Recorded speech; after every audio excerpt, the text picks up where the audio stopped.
दोस्तों साल था 1983। गुजरात के पास अरेबियन सी में कुछ डिवोर्स कई दिनों से एक रहस्य की तलाश में समुद्र की अथाह गहराइयों को टटोलने में लगे हुए थे। तभी अचानक एक दिन उनका सामना एक ऐसे रहस्य से होता है जिससे पूरी दुनिया हैरान रह जाने वाली थी। समुद्र की उन गहराइयों में उनका सामना एक भव्य शहर से होता है, जहां ऊंची ऊंची दीवारें थी, चौड़ी सड़कों का जाल था और नक्काशीदार मूर्तियां थी। ऐसा लग रहा था जैसे किसी प्राचीन सभ्यता की गूंज अब भी इन खंडरों में जिंदा हो।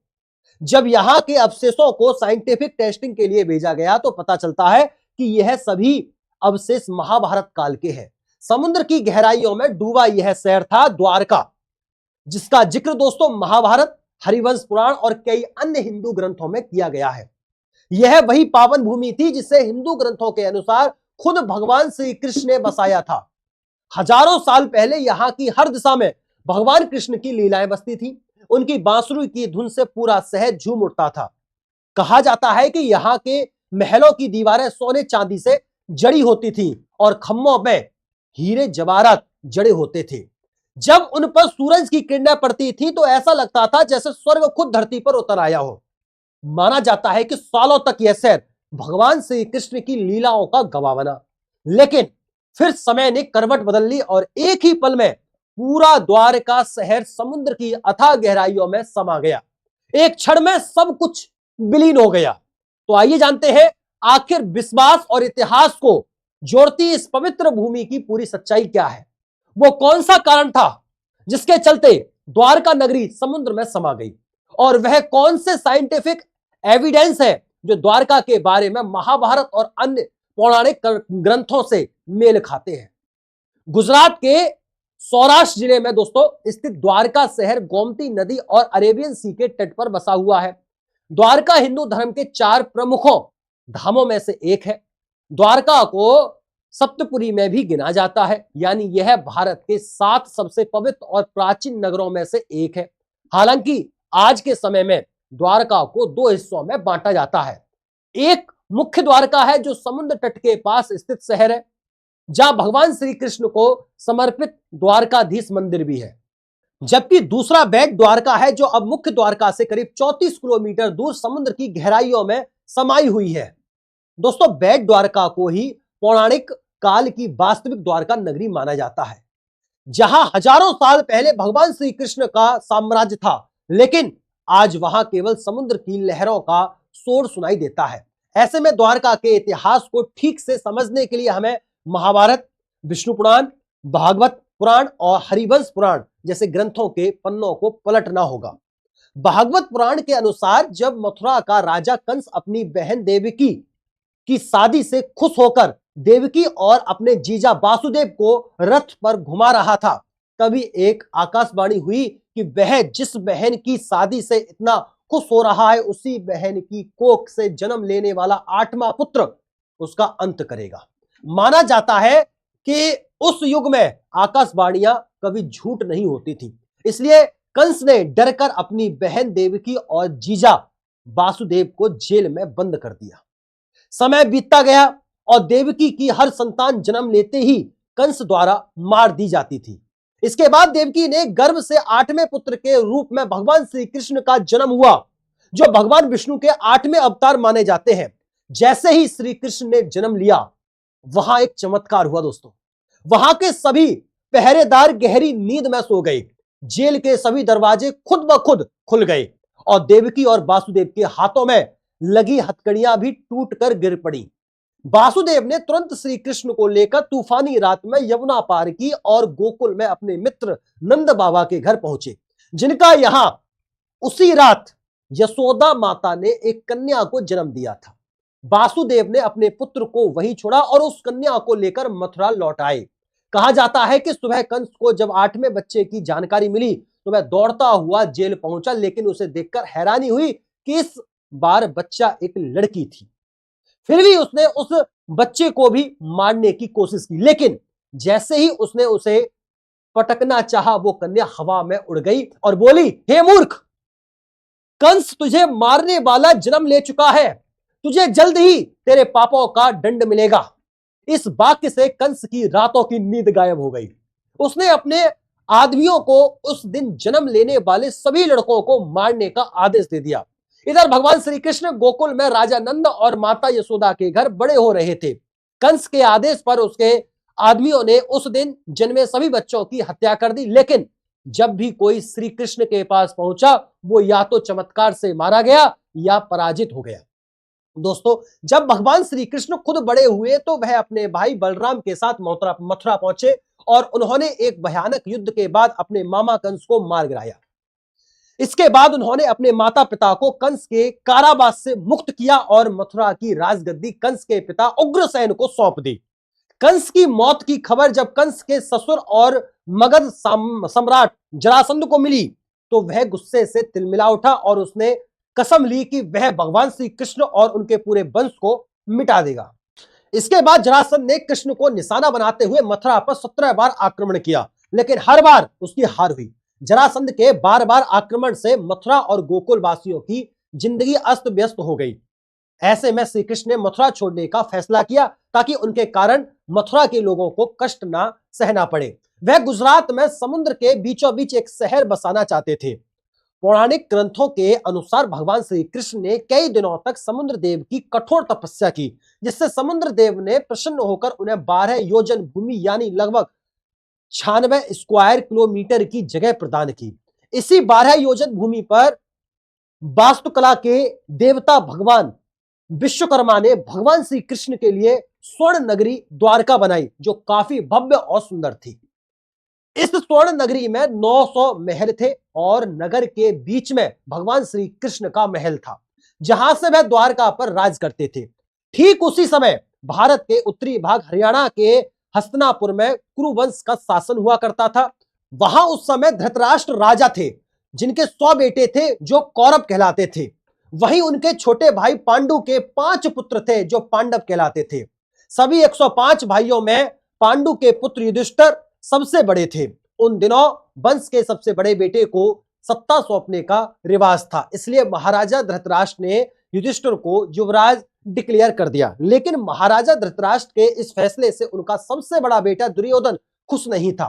वो राजगद्दी पर अपना हक मानता था, इसलिए उसने अपने मामा शकुनी के साथ साजिश करके पांडवों को हस्तिनापुर छोड़ने पर मजबूर कर दिया। भगवान श्री कृष्ण कौरवों के रिश्तेदार थे, इसलिए उन्होंने सुलह करवाने की कोशिश की। उन्होंने दुर्योधन से पांडवों के लिए केवल 5 गांव मांगे, लेकिन अहंकार में चोर दुर्योधन इसके लिए भी राजी नहीं हुआ। उल्टा गुस्से में आकर दुर्योधन लोहे की मोटी जंजीरों में भगवान श्री कृष्ण को बांधने की नाकाम कोशिश करने लगा। जब सारे संवाद और समझौते विफल हो गए तो अंत में युद्ध ही एकमात्र रास्ता बचा। इसके बाद कौरवों और पांडवों के बीच सत्ता के लिए कुरुक्षेत्र के मैदान में एक भयंकर युद्ध लड़ा गया, जिसे महाभारत का युद्ध कहते हैं। दोस्तों, इस युद्ध में भगवान श्री कृष्ण ने नारायणी सेना कौरवों को दे दी और खुद पांडवों के साथ रहकर अर्जुन के सारथी बने। 18 दिनों तक कुरुक्षेत्र में भयानक युद्ध चला और इसमें पितामह भीष्म, द्रोणाचार्य, कर्ण और दुर्योधन सहित कौरवों की तरफ से सभी मुख्य लोग मारे गए। सत्ता की इस लड़ाई में लाखों लोगों की जान गई और कुरु वंश में भी केवल पांडव ही जीवित बच पाए। युद्ध तो समाप्त हो गया, लेकिन इसके बाद एक ऐसा श्राप आया जो द्वारका के विनाश का कारण बनने वाला था। इस युद्ध में माता गांधारी के दुर्योधन समेत सभी 100 पुत्र मारे गए थे। उनके पूरे वंश का सर्वनाश हो गया था। वह इसके लिए श्री कृष्ण को जिम्मेदार मानती थी, इसलिए उन्होंने दुख और क्रोध में भगवान श्री कृष्ण को श्राप दिया कि जिस तरह उनके पूरे वंश का आपस में लड़कर विनाश हुआ है, ठीक 36 साल बाद श्री कृष्ण के यदुवंश का भी अंत आपसी संघर्ष में होगा। दोस्तों, भगवान श्री कृष्ण ने यह श्राप भी शांत भाव से स्वीकार कर लिया, जैसे यह भी कोई ईश्वरी योजना का ही हिस्सा हो। पौराणिक ग्रंथों के अनुसार जिस द्वारका में कभी सुख, समृद्धि और शांति का वास था, वहीं दिव्य नगरी माता गांधारी के श्राप के कुछ सालों बाद अंदर से बिखरने लगी। जहां पहले हर दिशा में धर्म का प्रकाश था, वहां अब जुआ, मदरा और पतन का अंधकार फैल चुका था। लोगों को नशे और जुए की इतनी बुरी लत लग चुकी थी कि जुए में अपनी सारी संपत्ति हारने के बाद जब उनके पास कुछ नहीं बचता था तो वह अपनी पत्नी और बच्चों को भी दांव पर लगा देते थे। जब भगवान श्री कृष्ण उन्हें ऐसा करने से मना करते थे तो वह उन्हें पांडवों के बड़े भाई युधिष्ठिर का एग्जाम्पल देते, जिन्होंने कभी चौसर का खेल में अपने संबंधियों को दांव पर लगा दिया था। द्वारका भीतर से खोखली होती जा रही थी और यह पतन श्री कृष्ण के घर तक आ पहुंचा। उनका पुत्र साम भी नशे का शिकार हो चुका था। उस दौरान महर्षि विश्वामित्र, महर्षि नारद, महर्षि दुर्वास और ऋषि कम द्वारका के पास पिंडारक क्षेत्र में रहने आए थे। एक दिन नशे में धुत सांप एक प्रेग्नेंट महिला का रूप धारण कर अपने दोस्तों के साथ इन ऋषियों के पास आ पहुंचा। उनसे मजाक करते हुए उसने पूछा कि उसे संतान में बेटा होगा या बेटी। उसके इस बेहुदा मजाक से गुस्सा होकर ऋषियों ने उसे श्राप दे दिया कि उसके गर्भ से संतान नहीं बल्कि लोहे का एक मूसल पैदा होगा, जिससे यदुवंश का विनाश होगा। श्राप सही साबित हुआ और साम के शरीर से लोहे का एक मूसल निकला। जब यह बात भगवान श्री कृष्ण के नाना महाराजा उग्रसेन को पता चली तो उन्होंने उस मूसल को चूर चूर कर समुद्र में फेंकवा दिया। उस मूसल के एक छोटे टुकड़े को एक मछली निकल गई, बाकी का चूरा पानी के साथ बहकर किनारे पर जम गया और कुछ समय बाद वहीं से एरका नाम एक घास उगी गई। जिस मछली ने मूसल का टुकड़ा निगला था वो एक जरा नाम की शिकारी के जाल में आ फंसी। जब उसने उस मछली को काटा तो उसके पेट से वही लोहे का टुकड़ा निकला।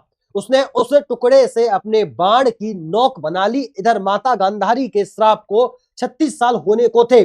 भगवान श्री कृष्ण को द्वारका के विनाश की आहट सुनाई देने लगी थी। कहा जाता है कि द्वारका में अधर्मी पुरुषों की संख्या बढ़ते देख एक दिन भगवान श्री कृष्ण ने सभी पुरुषों को प्रभास नदी के किनारे स्नान करने और व्रत रखने को कहा। उनके आदेश पर सभी स्नान करने चले तो गए, लेकिन रास्ते में ही उन्होंने खूब मदिरा पी ली और आपस में ही लड़ गए।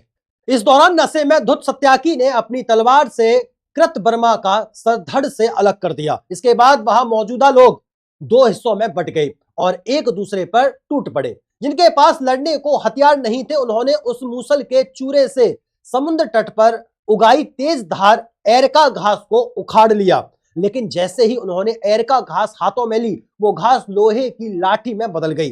अब वहां कोई तीर्थ नहीं बल्कि विनाश का रण क्षेत्र बन चुका था। इस भीषण झगड़े की खबर सुनकर भगवान श्री कृष्ण और बलराम भी वहां आ पहुंचे और उन्होंने झगड़ा रोकने का प्रयास किया, लेकिन वह सफल नहीं हो सके।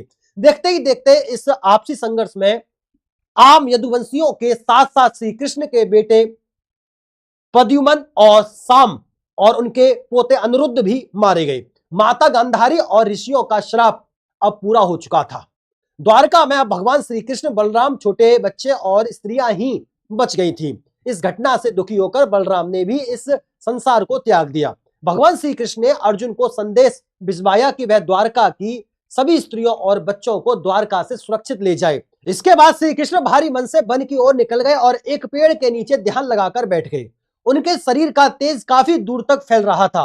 उसी समय दूर से उस रोशनी सी को देख एक शिकारी को पेड़ के नीचे किसी हिरण के होने का भ्रम हुआ। यह जरा नाम का वही शिकारी था जिसने मछली के पेट से लोहा निकालकर अपने तीर की नोक में लगाया था। उसने यह सोचकर कि पेड़ के नीचे हिरण है, दूर से ही तीर चला दिया जो सीधा भगवान श्री कृष्ण के पैर में जा लगा। भगवान मुस्कुराए और शांत भाव से अपनी देह त्याग कर वैकुंठ से धार गए। उनके शरीर त्यागते ही द्वारका में भयंकर आग लग गई और समुद्र की लहरें विकराल हो गईं। औरतें और बच्चों को बचाने अर्जुन द्वारका पहुंच चुके थे और जैसे ही उन्होंने यहां से सभी को बाहर निकाला, पूरी की पूरी द्वारका नगरी उनकी आंखों के सामने समुद्र में समा गई। इस तरह भगवान श्री कृष्ण के चले जाने के बाद समुद्र देवता ने अपनी जमीन फिर से वापस ले ली और इसे समुद्र के अंदर डुबा लिया। हिंदू पुराणों के अनुसार यही वो क्षण था जब द्वारका युग का अंत हुआ और कलयुग की शुरुआत हुई। इसके बाद से ही यह द्वारका नगरी सभी सनातनियों के लिए आस्था, श्रद्धा और भगवान श्री कृष्ण की यादों का प्रतीक बन गई। लेकिन कुछ लोग इस शहर को सिर्फ एक कहानी, एक मिथ मानते रहे। कई लोगों का मानना था कि भगवान श्री कृष्ण की द्वारका कभी असल में थी ही नहीं और यह बस एक धार्मिक कल्पना है। लेकिन पिछले कुछ दशकों में समंदर के अंदर जो साइंटिफिक एक्सप्लोरेशन हुए हैं और जो डिस्कवरी सामने आई है उन्होंने इस सोच को पूरी तरह बदल कर रख दिया है। सबसे पहले साल 1930 में आर्कियोलॉजिस्ट हीरानंद शास्त्री की टीम ने बेड़ द्वारका के आसपास खुदाई शुरू की थी, लेकिन उस समय टेक्नोलॉजी की कमी के कारण उन्हें कुछ खास हाथ नहीं लगा। करीब 30 साल बाद 1963 में यह काम फिर शुरू हुआ। डेक्कन कॉलेज पुणे और गुजरात के डिपार्टमेंट ऑफ आर्कियोलॉजी ने मिलकर जे.एम. नानावती और एच.डी. संकलिया के नेतृत्व में एक बड़ी खोज की शुरुआत की। कुछ ने समुद्र में उतरकर इस शहर के अस्तित्व को टटोलना शुरू किया, तो कुछ ने उसके आसपास की जमीन की खुदाई पर एविडेंस खोजना शुरू किया। इसमें उन्हें लाइट समोर सेटलमेंट, एक बड़ा जेटी और एक पत्थर का ट्रायंगुलर शेप का एंकर मिला। इन चीजों से अंदाजा लगाया गया कि द्वारका मिडिल किंगडम पीरियड की एक एंशियंट पोस्ट सिटी रही होगी। इसी बीच अनंत सदाशिव आलतेकर और डी.डी. कोसांबी जैसे विद्वानों ने द्वारका का भगवान श्री कृष्ण से कोई संबंध न होने का दावा करके इस टॉपिक को और डिबेटेबल बना दिया। इस डिबेट ने भारत के famous archaeologist doctor S Rao का ध्यान भी अपनी ओर खींचा। इसके बाद साल 1979 में उन्होंने अपनी टीम के साथ द्वारका और आसपास के क्षेत्रों में बड़ा एक्सकवेशन शुरू किया। डॉक्टर राव की टीम ने modern under water equipment, camera और सोनार टेक्निक्स का इस्तेमाल करते हुए समुद्र की गहराइयों में डूबी एंशियंट द्वारका की सच्चाई खोजना शुरू की। रुक रुक कर यह खोज साल 1990 तक चलती रही। इस दौरान डॉक्टर एस.आर. राव की टीम को बेड़ द्वारका के पास पत्थर के बने दो बड़े स्ट्रक्चर और समुद्र तट से केवल 500 मीटर की दूरी पर एक वेल ऑर्गेनाइज्ड टाउन मिला। उन्हें वहां एक 560 मीटर लॉन्ग बॉल दिखाई दी, जिसका स्ट्रक्चर महाभारत के डिस्क्रिप्शन से मेल खाता है। हिंदू ग्रंथों के अनुसार द्वारका में 50 अद्भुत पिलर्स थे। आर्कियोलॉजिस्ट को अंडर वाटर 30 पिलर्स अब तक मिल चुके हैं। इसके अलावा आर्कियोलॉजिस्ट को वहां से वेपन्स बनाने में इस्तेमाल होने वाले स्टोन मॉडल्स, आयरन वेपन्स और स्टोन एंकर्स और एरिगेशन स्टीम्स और एंशियंट एंटिक्स मिली। इन आइटम्स की जब कार्बन डेटिंग कार्रवाई शुरू की तो पता चला कि यह चीजें करीब 1500 बीसी की है। Doctor SR. राव का मानना था कि भगवान श्री कृष्ण की द्वारका करीब 1700 बीसी में एक्टिव थी, जो इन डिस्कवरी से भी मैच खाती है। यह कोई साधारण खोज नहीं थी। इसने पहली बार साइंटिफिक व्यू से यह साबित किया कि अरब सागर में एक प्राचीन शहर कभी एक्सिस्टेंस में था। महाभारत में द्वारका को एक बारी दुर्गा यानी पानी से घिरा किला बताया गया है और डॉक्टर राव की टीम को भी ऐसे ही किले जैसे स्ट्रक्चर के निशान मिले। इसके अलावा आर्कियोलॉजिस्ट को बहुत सारी सील्स मिली, जिन पर बकरी, बेल और अन्य जानवरों की तस्वीरें बनी थी। हरिवंश पुराण के अनुसार द्वारका के हर नागरिक के पास एक सील होती थी, जो उसके आइडेंटिफिकेशन मार्क होती थी। बिना इस सील के किसी भी बाहरी व्यक्ति को द्वारका में एंटर करने की परमिशन नहीं थी। महाभारत काल में द्वारका के आसपास 7 आइलैंड होने की बात कही जाती है। Doctor SR. राव की टीम ने भी जब इसके आसपास के एरिया की सैटेलाइट पिक्चर्स को ऑब्जर्व किया तो उन्हें भी यहां ऐसे ही आइलैंड एग्जिस्ट करने के एविडेंस मिले। इन समुद्री खोजों में दुनिया भर के रिसर्च को चौंका दिया। साल 2000 में national institute of ocean technology NIOT की टीम ने समुद्र के 800 फीट नीचे एक एंशियंट सिटी जैसा स्ट्रक्चर पाया। NIOT की रिपोर्ट के अनुसार हजारों साल पहले यहां एक विशाल किंगडम एग्जिस्ट करती थी, जो भगवान श्री कृष्ण के द्वारका से काफी मेल खाती है। इसके बाद 2007 में डॉक्टर आलोक त्रिपाठी के नेतृत्व में आर्कियोलॉजिकल सर्वे ऑफ इंडिया द्वारा यहां के 200 स्क्वायर मीटर एरिया में खुदाई की गई। इस दौरान आर्कियोलॉजिस्ट को प्राचीन मूर्तियां, पत्थर के लंगर, लोहे और तांबे की चीजें, पुराने मनके और अंगूठियां मिली। हालांकि इसके बाद करीब 17 सालों तक द्वारका को लेकर कोई खोज नहीं हुई और ना ही इस बारे में ज्यादा चर्चा हुई है। लेकिन फरवरी 2024 में प्राइम मिनिस्टर नरेंद्र मोदी खुद द्वारका पहुंच गए। उन्होंने इस भगवान श्री कृष्ण की पावन नगरी बताते हुए वहां एक्सपर्ट की निगरानी में समुद्र के अंदर डुबकी लगाकर पूजा अर्चना की। इससे यह मुद्दा एक बार फिर से लोगों की नजरों में आ गया। एएसआई की 5 लोगों की टीम ने द्वारका के गोमती क्रीक का सर्वे किया। इसके 3 महीने बाद अप्रैल 2025 में एएसआई के ने under water archaeology wing UW की एक और 9 सदस्य टीम बनाई, जो यह पता लगाने में जुटी हुई है कि यहां मिली पुरानी चीजें असल में कितनी पुरानी हैं। इसके लिए यह टीम यहां की मिट्टी, समुद्र के नीचे से मिली एंटिक्स और खुदाई में मिली चीजों का गहराई से साइंटिफिक एनालिसिस कर रही है। इसी बीच सीएसआईआर इंडिया के एक्स चीफ डॉक्टर राजीव निगम ने द्वारका को लेकर एक अलग तरह की थ्योरी दी। उनके अनुसार आज से लगभग 15,000 साल पहले समुद्र का वाटर लेवल अब की तुलना में 100 मीटर कम था। समय के साथ यह स्तर ऊपर नीचे होता रहा और करीब 3500 साल पहले जब लेवल फिर से गिरा, उसी समय द्वारका बसाई गई होगी। लेकिन कुछ समय बाद एक बार फिर समुद्र का वाटर लेवल बढ़ा और इसी में यह शहर डूब गया। कुछ साइंटिस्ट का तो यह तक मानना है कि द्वारका एक बार नहीं कई बार डिस्ट्रॉय हो चुकी है। लोकल लोग मानते हैं कि द्वारका 6 बार डूब चुकी है और वर्तमान द्वारका 7वीं द्वारका है। इस तरह द्वारका के बारे में आर्कियोलॉजिस्ट, एक्सपर्ट्स और स्पिरिचुअल गुरुओं की थ्योरी में काफी डिफरेंस पाया जाता है। लेकिन एक बात सभी मानते हैं कि द्वारका को लेकर जो भी डिस्कवरीज अब तक हुई हैं, उनमें कई बातें ऐसी हैं जो महाभारत में डिस्क्राइब द्वारका से मेल खाती हैं। भले ही आर्कियोलॉजिस्ट अब तक द्वारका की सच्चाई से पूरी तरह पर्दा नहीं उठा पाए, लेकिन यहां हर साल लाखों श्रद्धालु भगवान श्री कृष्ण के दर्शन के लिए आते हैं। द्वारका से बेड़ द्वारका की कुल दूरी करीब 34 किलोमीटर है, जिसमें 32 किलोमीटर का रास्ता जमीन पर है और बाकी 2 किलोमीटर का रास्ता समुद्र के ऊपर है।